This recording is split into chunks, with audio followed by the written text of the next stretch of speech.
याजुज माजुज कहाँ पर है? एक दीवार के पीछे। रोज वो दीवार को खोदते हैं, खोदने से मुराद उसको मतलब तोड़ने की कोशिश करते हैं, और चाटने का जिक्र नहीं आया है, खोदने का जिक्र आया है। तो वो दीवार को क्या करते हैं, खोदते हैं और उसमें सुराख हो जाता है, हत्ता की सूरज की रोशनी नजर आने लग जाती है। फिर थक के हार जाते हैं, तो फिर उनका जो सरदार होता है वो कहता है, मैं हदीस के अल्फाज ही आपको बता रही हूँ अपने जुमलों में, ताकि आप लोग, मैं हदीस हदीस खाली पढ़ूंगी तो आप लोग सोचेंगे बाजी किताब पढ़ रहे हैं, और ये सारी बातें अहादीस से ज्यादा बेहतर तरीके से आपके सामने पेश करो तो बेहतर है। और कमाकाल तो और उनका जो सरदार होगा वो कहेगा चलो अब हम कल आएंगे। फिर अल्लाह रब्बुल आलमीन की जब मंशा होगी, जब अल्लाह ताला को उनकी दीवार को तोड़ना होगा, तो फिर वो दीवार को तोड़ेंगे, अल्लाह रब्बुल आलमीन के हुक्म से दीवार क्या हो जाएगी, टूट जाएगी, और वो जमीन पे इतनी बड़ी तादाद में बिखर जाएंगी कि जिसका हिसाब नहीं।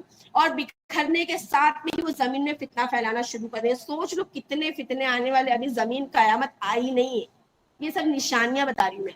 हाँ, क्या बता रही हूँ, निशानियां बता रही हूँ। और उनका ये हाल होगा कि अगर वो किसी नहर के पास से गुजर जाएंगे तो वो सारी नहर का पानी पी लेंगे, और जब कोई दूसरी जमात में आएगी तो ऐसा लगेगा कि इस नहर में कभी पानी ही नहीं था। और उसके बाद में वो लोग क्या करेंगे, जमीन वालों पर गालिब आ जाएंगे। जमीन वालों पर यानी क्या करेंगे, हुकूमत करेंगे, उनको खत्म कर देंगे और उनको उनके ऊपर क्या करेंगे, हुकूमत करेंगे। और अब क्या क्या कहेंगे कि अब हमने जमीन वालों पर हुकूमत कर ली, अब वो हमारे मातहत हो गए, अब हम आसमान वालों से मुकाबला करेंगे। और उन्हीं में के क्या लोग, याजूज माजूज के लोग क्या करेंगे, अपनी तीरें निकालेंगे और आसमान में तीर मारेंगे। एक रिवायत में नेजे आता है, एक रिवायत में तीर आता है। आसमान में मारेंगे, वो तीर खून आलूद होकर वापस लौट आएगा। जब तीर खून आलूद होकर वापस लौट आएगा तो क्या कहेंगे, हम जंग जीत गए। आसमान के लोग भी क्या हो गए, हमसे मगलूब हो गए, हम क्या हो गए, जंग जीत गए। और उसके बाद में अल्लाह रब जब और उनके अंदर ये चीज अकड़ और घमंड पैदा कर देगी कि हम जमीन पर भी गालिब आ गए और हम आसमान वालों पर भी गालिब आ गए। समझ में आ रहा है ना?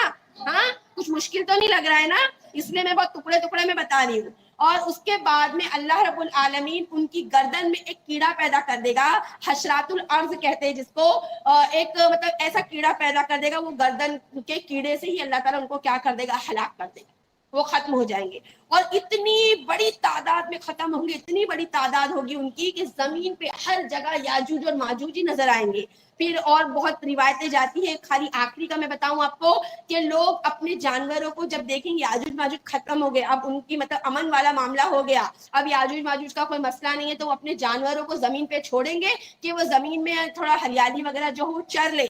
लेकिन याजूज माजूज के गोश्त के सिवा जमीन पे कुछ नजर नहीं आए, और उनके जानवर याजूज माजूज का गोश्त खाएंगे, और खाने के बाद में रिवायतों में आता है कि वो इस कदर फरबा और मोटे जिस्म के हो जाएंगे, उन पे चर्बी चढ़ जाएगी। इतना ज्यादा याजूज माजूज का मतलब तनाजा और फितना आता है अहादीस के अंदर।